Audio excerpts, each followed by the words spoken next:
Hello, hello. Alors aujourd'hui, nous allons parler avec une coach en entreprise qui est spécialisée en cycle, qui va justement nous parler des actualités, de ce qui se passe en entreprise, qui fait pas mal d'enquêtes, d'études pour voir comment étaient pris en compte les cycles en entreprise, donc notamment au moment de la périménopause, où on sait que ça peut être un vrai chantier, puisque finalement il y a beaucoup de femmes qui souffrent au moment de la périménopause. Et donc j'invite voilà, le site Moonlicate à nous rejoindre, parce que je trouve que ce sujet est très intéressant, qu'il y a beaucoup de débats aujourd'hui autour du congé menstruel notamment, dont on reparlera voilà, lors de ce live. Mais en tout cas, il me semble qu'il y a beaucoup de choses à faire. Est-ce que tout le monde nous entend bien déjà? Sinon, n'hésitez pas à le dire, parce que parfois il peut y avoir des petits soucis de connexion. Ravie de te recevoir. Je te peut-être te laisser te présenter. Oui, bonjour et merci de me recevoir aussi.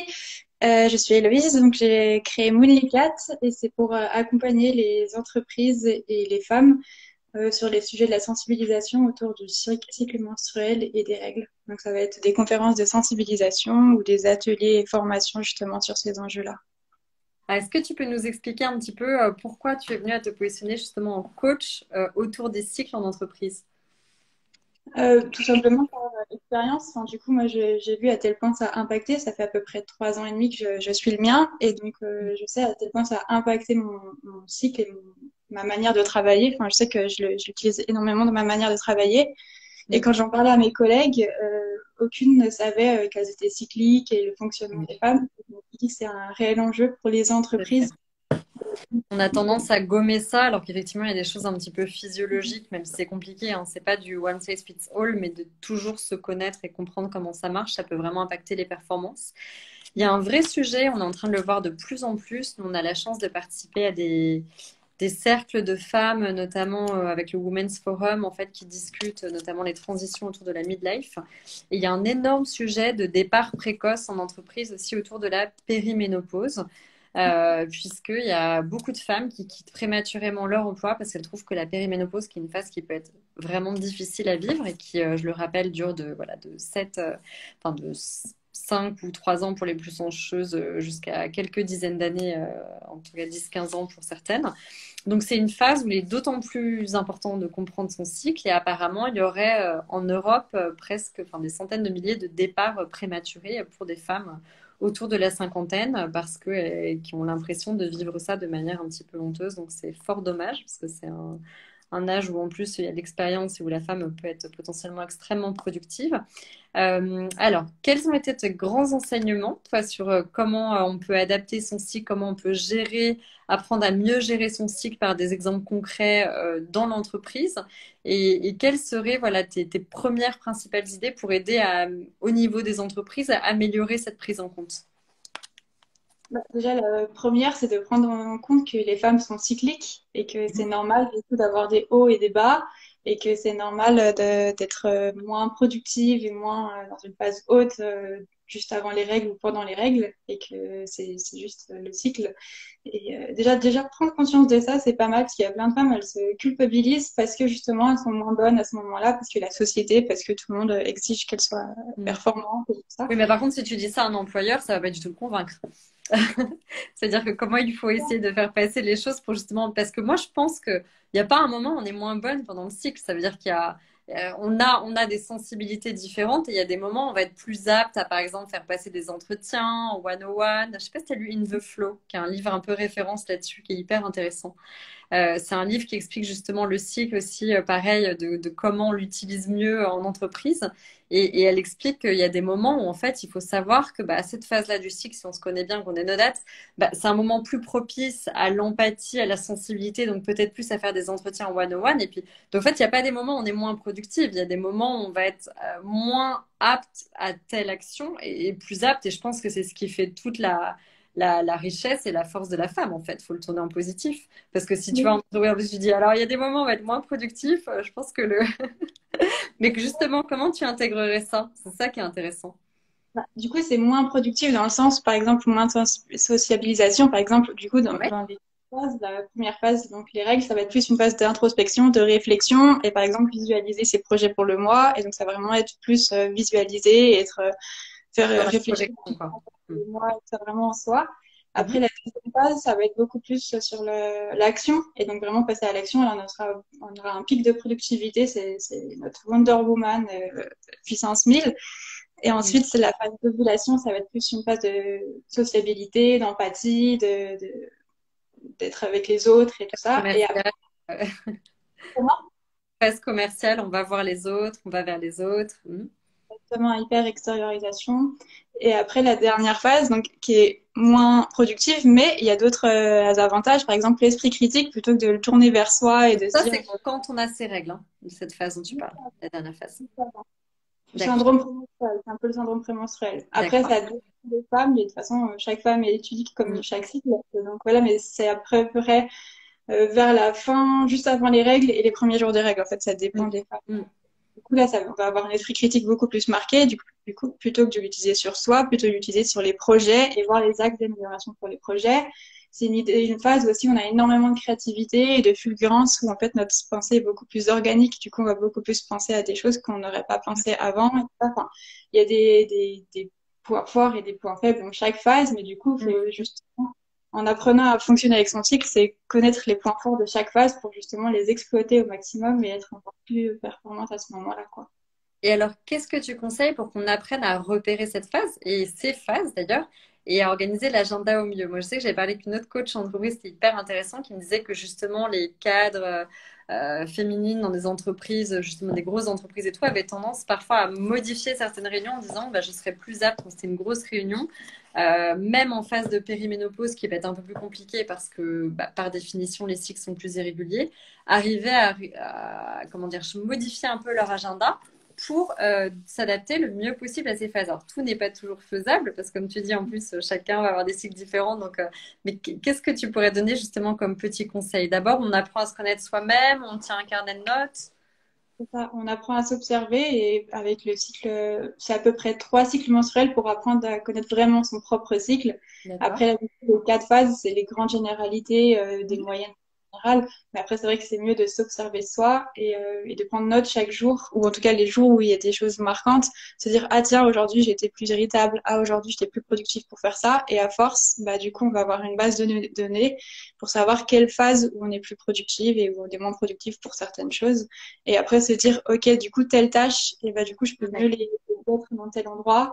Et par exemple, les réunions d'équipe, bah, faut plus les mettre dans la phase sociale, donc Hmm. ovulation, ou les réunions de réflexion, réfléchir au projet, ou visualiser les nouveaux projets et tout ça, ça sera plus dans la phase des règles. Puis, voilà, même si on peut pas tout changer, parce que c'est sûr qu'on peut pas caler l'agenda de tout le monde sur les cycles de chacune, au moins ça permet d'avoir du recul, de se dire bah tiens là je vais peut-être pas prendre une décision hâtivement si je suis pas dans mon esprit le plus critique, enfin de mieux se connaître, ça aide aussi à prendre du recul sur parfois ces jours où on peut être d'humeur un peu plus impulsive ou voilà, enfin, je pense qu'il y a, il y a beaucoup de liens avec ça. Alors qu'est-ce que tu penses toi? Donc j'imagine que à côté de ça, ah, on te perd un peu. Il y a une partie de mieux se connaître, mais il y a aussi un niveau conseil alimentaire. Il y a comment tu vas accompagner en fait dans la durée la femme. Je pense qu'il y a une énorme demande autour de la périménopause qui est très peu prise en compte en entreprise. On va reparler autour du congé menstruel, qui est une notion intéressante parce que les débats commencent à fleurir. Moi, je trouve ça très bien. Il faut saluer le positif, qu'il y ait beaucoup de nouvelles choses dont on parle aujourd'hui. L'endométriose, il y a, voilà, ça, je pense que ça va être bientôt le cas pour le SOPK, enfin, j'espère, parce que c'est une affection qui atteint aussi, on estime, et à mon avis c'est sous-estimé, largement 10% des femmes, donc au même titre que l'endométriose. La périménopause, qui est un phénomène naturel et normal, mais qui peut être très désagréable pour la femme sur plusieurs années, comme on a parlé en introduction. Quel est ton avis, toi, sur ce congé menstruel? C'est-à-dire, en gros, dans les débats aujourd'hui, bon, rien n'est fait, mais il y a certaines boîtes qui ont commencé à le mettre en place, de dire pour n'importe quelle femme, je vais imposer un congé menstruel, enfin, imposer, pardon, je vais proposer un congé menstruel de plusieurs jours en entreprise, systématiquement. C'est-à-dire que les femmes auraient des jours en plus hein, pour congé menstruel par rapport à des hommes. Parce que moi, je suis très partagée sur la question. Qu'est-ce que tu en penses, toi? Bah, je suis aussi partagée, même si je suis beaucoup plus favorable à ça, parce que du coup, il y a beaucoup de femmes qui souffrent, enfin, beaucoup de femmes. Il y a à peu près 50 à 80% des femmes qui souffrent de douleurs menstruelles, donc c'est énorme. D'après Amélie, là, du coup, la santé maladie, l'assurance maladie, c'est une femme sur deux qui est impactée par ça, et c'est la principale cause des arrêts des femmes, c'est les douleurs menstruelles, justement. Donc, déjà, faut prendre en compte. Après, je suis pour, justement, pour toutes ces femmes qui ont des douleurs et qui sont du coup moins productives à ce moment-là, ou moins productives pour la société en tout cas. Mais faut faire attention justement aux discriminations qu'il risque d'avoir. Mais je pense que c'est justement en normalisant et en parlant et en sensibilisant sur ce sujet que ça justement ça cassera ce côté féminin et qu'on arrête de discriminer les femmes parce que ce sont des femmes, parce que voilà, enfin, on va pas arrêter de. Enfin, depuis toujours, on fonctionne un peu contre-courant avec nous, parce que du coup, on fonctionne de façon linéaire et croissante avec la société, sauf qu'on est cyclique et du coup, bah, faudrait arrêter de toujours fonctionner comme ça. Alors, je suis complètement d'accord avec toi sur le fait qu'au moins ça ouvre le débat. Ça se mérite là d'ouvrir la parole, le débat. Après, c'est comme tu dis, moi, il me semble qu'il y a un vrai enjeu. On en parlait, j'étais à un congrès sur l'endométriose il y a pas longtemps. Par exemple, il y a des femmes qui sont vraiment très handicapées d'un point de vue physique, c'est-à-dire qui ont un vrai handicap, comme tu dis, de douleur. Il peut y avoir, par exemple, des femmes, moi c'était mon cas, qui n'avaient pas forcément les mêmes douleurs à chaque cycle. Voilà, il y a Audrey qui réagit. Je suis d'accord que pour moi, je suis contre toute forme de stigmatisation, mais on va en parler. Ça ouvre le débat. Après, il faut savoir reconnaître, par exemple, quand on peut avoir des douleurs à certains cycles ou des inconforts particuliers, ça peut être très très lié à aussi l'alimentation, le stress, d'autres choses. Donc on peut jouer dessus. Donc ça veut dire que pour moi, il y a déjà ce côté, c'est pas une fatalité. Le côté congé menstruel, c'est waouh, toutes les femmes sont handicapées 4, 5 jours par mois, peu importe. Ça me gêne un peu parce que c'est pas la réalité du terrain et en plus ça passe pas le bon message. Ça veut dire que c'est un peu comme du diabète, c'est bah voilà, on a forcément 40% des gens qui vont souffrir de diabète de type 2 avec notre alimentation. Bah non, c'est pas vrai. En fait, on peut agir dessus, on peut anticiper. Il y a même eu des cas voilà, réversibles. Donc j'aime pas trop cette idée parce qu'en fait, on devient un peu passif. L'autre chose qui me gêne, c'est effectivement bah, forcément des discriminations à l'embauche. Si en plus on embauche une femme de 25-30 ans, on se dit waouh, entre 30 ans de règles devant elle, donc je ne sais pas, X jours par mois en moins, plus le congé, je le souhaite ou pas, au congé maternité qu'il peut y avoir, mais les employeurs pensent toujours à ça. On sait déjà que c'est un énorme point de discrimination à l'embauche en entreprise, surtout dans des petites entreprises, malheureusement. Hein. J'ai peur que ça rajoute quelque chose et qu'on rate le point. Moi, j'ai vraiment un sujet sur l'éducation en entreprise, notamment en périménopause, de plus éduquer tout le monde, d'avoir des sessions de formation un peu obligatoires, un peu comme on disait, où on parle de ça à tout le monde, et que quand il y a quelque chose de vraiment handicapant, que ce soit au niveau de l'endométriose, du SOPK, d'une aménorrhée, enfin, peu importe, un vrai déséquilibre hormonal qui soit handicapant, il y a plutôt un côté de le reconnaître comme une ALD, une affection de longue durée, qui permet à ce moment-là d'ouvrir la voie justement à avoir automatiquement des jours en plus, d'avoir un suivi médical et donc qui en fait ne stigmatiserait pas les femmes, mais en fait prendrait en compte quand malheureusement certaines femmes ont des endométrioses terribles. Ça me semble plus logique de pousser sur reconnaître certains déséquilibres hormonaux qui tournent à la pathologie comme des ALD, et donc qui inclut le remboursement de certains médicaments, de certains traitements, ce qui est donc on est dans une logique de traitement en plus, plutôt que de vouloir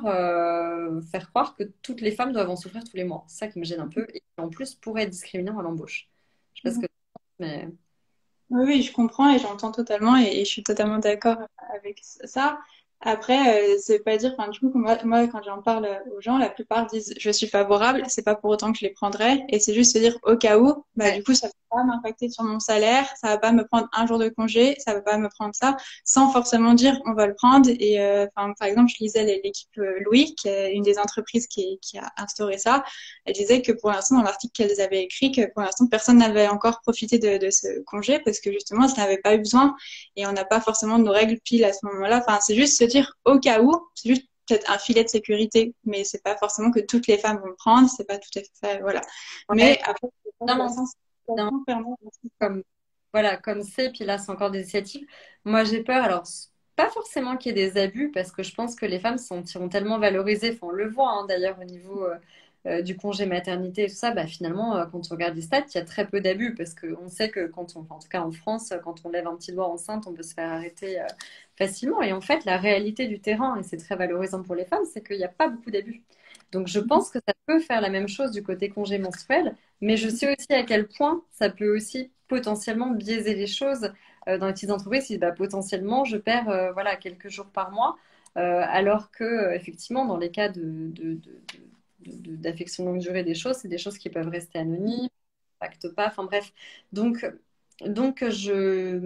voilà, ça me partage un peu. Et puis surtout, ce que j'ai du mal, c'est d'envoyer ce biais de le reconnaître. Quand on reconnaît un déséquilibre, c'est génial parce que c'est la première porte qui va ouvrir le débat. Donc rien que pour ça, c'est magique et je trouve ça génial qu'on réfléchisse à ça. Ce qui me gêne, c'est de reconnaître ça. Ça fait un peu comme si on handicapait toutes les femmes par défaut. Alors que vraiment, voilà, on découvre tellement de choses pour aider à vivre les cycles et que c'est vraiment extrêmement lié au mode de vie, que ça me gêne d'envoyer aussi ce message, un peu comme ces messages un peu subliminaux qui pouvaient passer des mères qui avaient des règles douloureuses à l'autre, ou moi, dans mon cas, pour l'inverse, hein, une mère qui n'avait pas du tout de problème pendant les règles et donc qui me prenait pour une chochotte quand, voilà. Il y a vraiment un entre-deux, et moi, ce discours un peu, allez, toutes les femmes sont pas bien pendant leurs règles et bam, on va leur mettre 3 jours de congé, ça me gêne. Bah oui, on peut faire des choses, on peut vivre autrement, donc prenez aussi les choses en main. Et je trouve que la formation, quand il y avait une étude énorme qui est parue sur la ménopause, bah, le premier truc que les femmes disaient, c'était pas, elles parlaient pas du tout de congé et tout, alors que ça peut être très handicapant en périménopause, hein. Il y a des femmes qui ont des suées où elles doivent se changer intégralement. Enfin, moi j'ai eu des témoignages assez handicapants. Et la première chose qu'elles demandent, c'est pas des congés, c'est juste que les gens sachent ce qui se passe, soient formés, les regardent pas comme des aliens, sachent qu'il y a des moments où elles vont, enfin voilà, avoir besoin peut-être d'un peu de temps ou juste qu'il y ait une connaissance globale en fait de leurs managers et de leurs équipes autour de ça, plutôt que ce soit un sujet tabou et silencieux. Et je pense que ça, sortir du silence, rien que ça en tant que tel en accompagnement, ça peut changer beaucoup de choses. Oui, oui, mais tout à fait. Bah, de toute façon, moi, dans ce cas, j'accompagne, je dis pas aux entreprises de mériter des congés menstruels. Enfin, c'est pas du tout dans mon approche. C'est justement de travailler sur les 5 piliers qui impactent, du coup, le cycle menstruel. Enfin, en tout cas, ceux que moi, j'ai découverts. Du coup, c'est la nature cyclique et le fonctionnement cyclique des femmes, comment s'organiser et optimiser son travail en fonction des 4 énergies, l'alimentation et le mouvement soutien, justement, pour éviter les déséquilibres hormonaux, la réduction du stress, qui a aussi un impact énorme sur les douleurs menstruelles et tout ça, et le management. Et du coup, par exemple, si on est manager, enfin moi, du coup, j'ai été manager et justement, j'avais engagé mon équipe aussi pour qu'on soit complémentaires et que les moments où j'étais plus basse, bah, c'était mon équipe qui prenait le relais et du coup, savoir comment manager comme ça. Mais du coup, c'est prendre en globalité l'équipe menstruelle. Niveau management, je pense que c'est un pilier que tu as qui est extrêmement original, c'est-à-dire à minima, un peu comme quand on fait des profils en fait, en disant bah voilà, toi t'es tel type de leadership ou pas, ou toi telle couleur, enfin, il y a énormément de niveaux de profil établis en entreprise. C'est dommage qu'on n'intègre pas juste cette dimension cyclique de manière non caricaturale. Pas toi c'est tes règles, reste dans ton coin, mais juste qu'on l'intègre. Et je pense que notamment dans cette phase de périménopause, je réinsiste dessus parce qu'au moins les règles, comme c'est plus cyclique, il y a vraiment ce côté-là. Voilà, c'est hyper important de le prendre en compte. Il y a des femmes qui sont très handicapées, mais c'est presque même plus prévisible. Puis il y a des moments où c'est pas du tout prévisible, mais que les gens soient formés, sachent qu'il peut se passer, sachent pourquoi il peut y avoir des variations d'humeur ou enfin, je pense que c'est extrêmement important et qu'une fois qu'on met des mots sur les mots, ça aide vraiment des deux côtés en fait, côté potentiellement manager homme et puis côté femme ou côté manager femme et une femme en face, ça peut vraiment aider à comprendre, voilà, à mieux manager, à mieux comprendre ce qui se passe, à mieux s'organiser pour tout le monde. Et ça, c'est quelque chose qui a été complètement oublié en entreprise. Complètement. Oui, oui, mais de toute façon, moi, ça fait 7 mois à peu près que je travaille sur ce projet et toutes les personnes que j'en parle, et notamment les hommes, ils découvrent limite la vie et comme quoi on fonctionne comme ça et qu'on a 4 niveaux d'énergie et j'ai plein de patrons hommes qui me disent, ah bah maintenant je vais faire plus attention et voilà. Et en fait, c'est surtout de l'éducation et de la sensibilisation pour ensuite changer les choses. Voilà, je pense que déjà, avant de penser congé menstruel ou jour de télétravail, déjà penser déjà à éduquer les entreprises et les managers, notamment à la nature cyclique des femmes, sans les stigmatiser, sans avoir un agenda pour les suivre tout le long du mois. Ah, tu vas avoir tes règles, là, tu vas être moins productive. Juste sensibiliser ça, quoi. Nature inverse. C'est là où je te suis. Le but, c'est pas, on peut pas s'adapter en plus à tout le monde aussi, qu'on n'est pas dans l'idée de la surécoute. Je pense que c'est pas du tout le message que tu passes. L'idée, c'est déjà de comprendre ce qui se passe et de voir un peu dans les grandes lignes, déjà nous, de nous comprendre, parce qu'à la base, ça va être du one-on-one, donc c'est nous être au courant de notre cycle, parce qu'il y a beaucoup de femmes qui ne le sont pas. Moi, je l'ai pas été pendant des années, et en fait, c'est une énorme valeur ajoutée de comprendre où on en est dans son cycle, et ça paraît tout bête, mais c'est souvent pas le cas. Et puis effectivement, les hommes sont souvent ultra à l'écoute et ultra bienveillants là-dedans. Donc c'est pas une affaire de femmes avant d'en parler. Et c'est pour ça que c'est bien de le remettre dans le milieu professionnel. Il y a un petit peu une éducation civique entre guillemets à faire, mais je pense que ça peut apporter énormément de remettre ça dans des critères effectivement d'évaluation, de profil, sans rentrer dans des caricatures, avec chaque femme qui décrit un petit peu comment son cycle impacte son énergie et voilà, et comment ça se retransmet dans un profil, mais de manière extrêmement productive et bienveillante et pas du tout stigmatisante, quoi. Oui, oui. Bah oui, c'est ça. C'est juste sensibiliser. Et, enfin, normalement, on devrait apprendre le fonctionnement de notre mode d'emploi personnel dès les premières règles. Malheureusement, c'est pas fait, mais du coup, c'est vrai que c'est bien de sensibiliser du coup, plus tard à ça. Mais tout le monde est impacté, les hommes, les entreprises, les femmes. Du Et coup, toi, comment ça va se passer? Ça sera que du coaching personnel ou tu auras aussi une application, c'est ça, pour suivre que tu expliques un peu ce que tu comptes faire, parce que je trouve que ton projet est super intéressant. ça va être des formations en entreprise ou des formations de groupe pour des personnes individuelles, mais ça va être principalement en intelligence collective, parce qu'en fait, je veux pas coacher, je veux juste, parce que toutes les femmes ont déjà ces richesses intérieures, elles les ont déjà, c'est juste qu'elles en ont pas conscience. Donc, c'est mettre en lumière et leur donner leur mode d'emploi, en fait, comme on l'a jamais fait.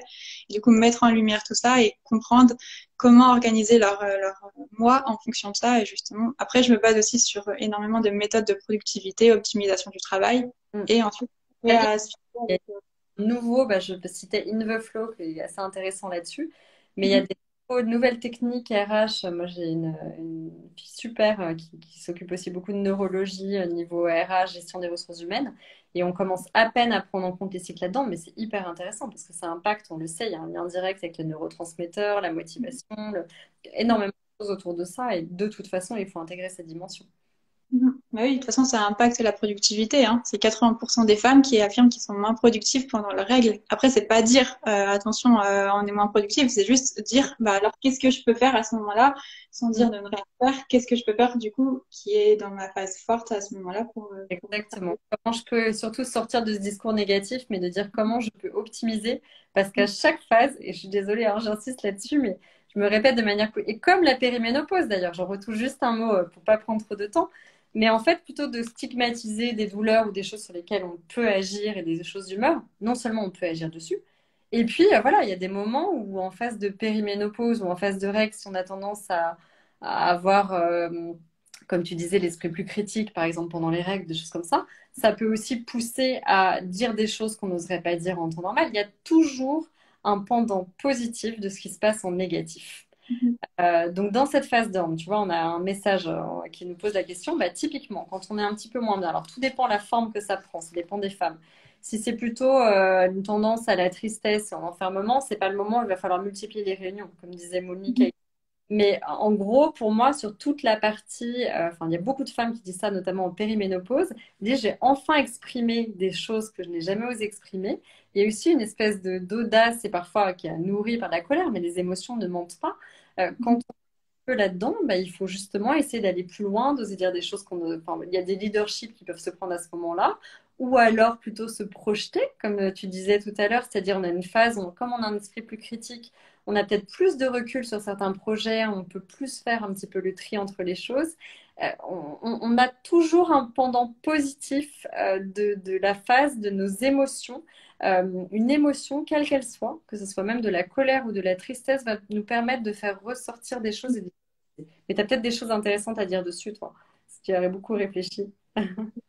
Et tu as dit déjà beaucoup de choses. Après, donc, il y a tout ce qui est donc, esprit critique et tout ça, mais c'est aussi c'est une phase où il y a énormément de fulgurance et de créativité. Et il y a plein de choses. En fait, notre inconscient, il commence à être moins dans l'ego et tout ça. Et c'est plus, on va mettre plus en lumière certaines choses qu'on n'aurait pas vues avant. Et on va comprendre plein de choses, en fait, qu'on n'aurait pas forcément compris avant. Et du coup, c'est vraiment une période pour faire des réflexions ou et de la créativité. Enfin, si jamais même si on n'est pas très créative parce que la société nous enseigne pas à être créatif. pourtant, là, c'est le moment d'explorer la peinture, la cuisine, le jardinage. Et en fait, ça permet aussi de décompresser et d'être plus... Vertueuse. En fait, ce que tu dis, c'est que se déconnecter complètement de son cycle, ça ne permet aussi pas forcément, parce qu'on ne peut pas toujours gérer son agenda en fonction de son cycle, ça on le sait, mais de savoir ce qui nous ressource à ce moment-là et ce qu'on exploite bien, au moins ça nous permet notre temps libre ou la manière dont on s'organise. Est-ce qu'on prend une vraie pause déj ce jour-là ou pas, n'importe quoi, est-ce qu'on va voir des amis à la pause déj, est-ce qu'on se ressource, comme tu dis, en faisant de la cuisine. C'est hyper important. Et plutôt que de se forcer à faire un sport où notre corps ne sera pas forcément très disponible à cette période-là. Il y a toujours un pendant positif. Donc, apprenons à le faire parce que la vie paraîtra plus facile au bureau et à la maison. Ouais, c'est ça. Mais de toute façon, toutes les femmes là qui, je sais, à qui j'ai, mes copines, mes collègues à qui j'ai enseigné un peu le cycle et tout ça, toutes elles disent, mais ça a changé ma vie et en fait, maintenant, je reviendrai pas en arrière. Et moi aussi, je me dis, mais enfin, pourquoi on nous apprend pas ça dès le début en fait, parce que ça change la vie. Et toutes Il y a les femmes, Nathalie, elle est plutôt plus créative la semaine d'après ses règles. Moi, c'est vrai que c'est aussi un petit peu le cas. Après, ça dépend tellement, voilà, ça dépend vraiment des femmes. Mais c'est vrai que ce qui est intéressant, c'est que pour les femmes, les schémas ont tendance à se répéter à peu près au même moment, même si à un moment les cycles deviennent plus irréguliers. Donc c'est pour ça la petite idée, ce que disait un petit peu, voilà, Héloïse au début, notez comment vous vous sentez sur un carnet au début à peu près aux phases. C'est hyper important parce que voilà, on est toutes différentes, mais rien que d'en avoir conscience et de poser des mots, bah, ça permet de mieux utiliser son temps, tout simplement. ouais, c'est Temps et ça. d'énergie, parce que finalement, tout est question d'énergie. Et donc, les énergies sont différentes. Je pense que c'est ce qui fait vraiment la richesse des femmes. On a une énergie différente au fil du mois, mais c'est aussi ce qui nous apprend à mieux exploiter nos forces par. Est-ce Mais que tu oui. as à rajouter? N'hésitez pas, si vous avez un avis aussi sur le congé menstruel et tout, n'hésitez pas à le dire, parce que moi, ça, voilà, c'est un débat qui reste un peu ouvert. Mais je pense toutes les deux ravies qu'on mentionne ces sujets, ça voilà, les mérite d'ouvrir le débat, même si on est un petit peu mitigé sur la question. Mais voilà, n'hésitez pas à intervenir sur ce sujet. Après, sans dire de congé menstruel, ça peut être aussi un jour de télétravail autorisé ou un jour suspendu, c'est-à-dire elles prennent un jour là, mais qu'elles rattrapent après par demi-heure ou heure les... Pas mal ça. C'est pas ouais. Ça fait pas de discrimination. Comme ça, elles ont quand même le même nombre de compteurs, d'heures au compteur à la fin du mois. Et ça fait pas un congé menstruel en soi. Du coup, c'est juste que comme ça, elles se reposent. Parce qu'à ce moment-là, le repos compte double. Et si on tire trop sur la corde, c'est beaucoup plus compliqué de tenir le rythme après, quoi. Du coup, Tout à fait.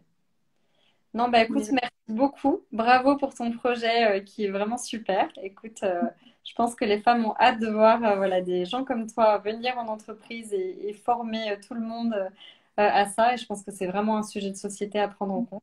Merci beaucoup. Et puis je remettrai donc les coordonnées. Si vous avez des questions, n'hésitez pas. On y répondra voilà, même après le live. Mais je te remercie beaucoup. En tout cas, je ne sais pas si tu as un mot à ajouter, un mot de la fin, mais en tout cas, c'est super. Et en fait, ce que je dis tout le temps, il faut en faire un atout et non pas un tabou, les règles. Et du coup, c'est un véritable atout. Et quand les femmes prennent conscience de leur nature cyclique, c'est comme ça qu'elles peuvent prendre leur empouvoirment. Et c'est comme ça aussi qu'elles... Enfin, c'est la base du féminisme et de l'empouvoirment des femmes. Pour moi, je pense comprendre sa nature cyclique, Il justement. y a du positif, il y a du positif dans chaque phase. Et tu sais, c'est amusant quand tu dis ça, je rebondis. Parce que, en fait, au départ, enfin, dans certains mouvements féministes un peu extrémistes, en fait, les femmes ont voulu gommer cette nature cyclique pour être l'égale de l'homme parce qu'on ne supportait pas d'être dite hormonale. C'était très négatif. Il est temps de sortir du tabou normal. Être hormonal, c'est normal. Être cyclique, c'est une force. Il faut juste apprendre à nous connaître et essayer de arrêter de vouloir tout gommer pour être voilà, comme les hommes. C'est pas le but. On a beaucoup de ressources à exploiter. C'est ça, accepter notre nature cyclique comme une force pour les entreprises. Et voilà. Merci beaucoup, Héloïse. Et puis bravo pour ton initiative Moonicate que je trouve vraiment chouette. Beaucoup de succès Merci. à toi. Au revoir à tous. Au revoir.